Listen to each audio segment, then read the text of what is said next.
రావణాసురుడు సీతమ్మను ఎత్తుకుపోవడం, ఆ తర్వాత హనుమంతుడి సాయంతో రాముడు రావణాసురుని వధించి సీతను కాపాడుకోవడం వరకు మనకు తెలిసిందే. రామాయణం అంటే ఈ కథను మాత్రమే చెప్తారు.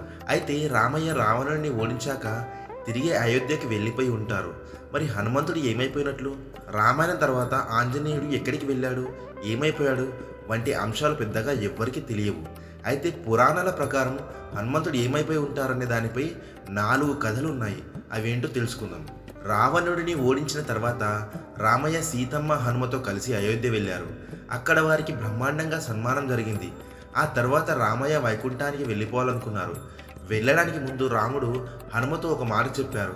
తాను ఈ లోకంలో ఉన్నా లేకపోయినా హనుమంతుడు మాత్రం ఇక్కడే ఉండి భక్తులను ధర్మ మార్గాల్లో నడిపించాలని చెప్పి చిరంజీవిగా వర్ధిల్లమని దీవించి వెళ్ళిపోతాడు. మరో కథ ఏంటంటే, ద్రౌపది భీముడిని ఒక పువ్వు కావాలని కోరిందంట. ఆ పువ్వు కోసం భీముడు అడవుల్లోకి వెళ్ళాడట.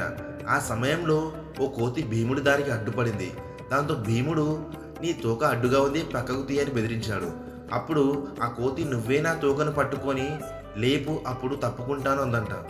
అప్పుడు భీముడు తనకున్న బలంతో వేలితో లేపేద్దాం అనుకుంటాడు. తీరా చూస్తే 2 చేతులతో తనకున్న బలాన్నంతా ఉపయోగించిన దాన్ని లేపలేకపోతాడు. అప్పుడు భీముడికి అర్థమవుతుంది, తాను గొడవ పెట్టుకుంది సాధారణ కోతితో కాదు, సాక్షాత్తు హనుమంతుడితో అని. 3వ కథ ఏంటంటే, హనుమంతుడు హిమాలయాల్లో ఉన్నారట. అక్కడే రామజపం చేసుకుంటూ నివసిస్తున్నట్టు పురాణాలు చెబుతున్నాయి. కలికి అవతారం ఎత్తినప్పుడు తన రామయ్యను తాను కలుసుకోవాలని హనుమంతుడు హిమాలయాల్లో ఎదురు చూస్తున్నాడట. మహాభారతంలో యుద్ధం జరుగుతున్న సమయంలో అర్జునుడు, కృష్ణుడు తమకు సాయంగా నిలవాలని ఆంజనేయుడిని అడిగారట. ఇందుకు ఆయన ఒప్పుకోవడంతో అర్జునుడి రథంలోని జెండాలో హనుమంతుడు కొలువై ఉన్నట్టు మరో పురాణ కథ చెబుతుంది. జై హనుమాన్.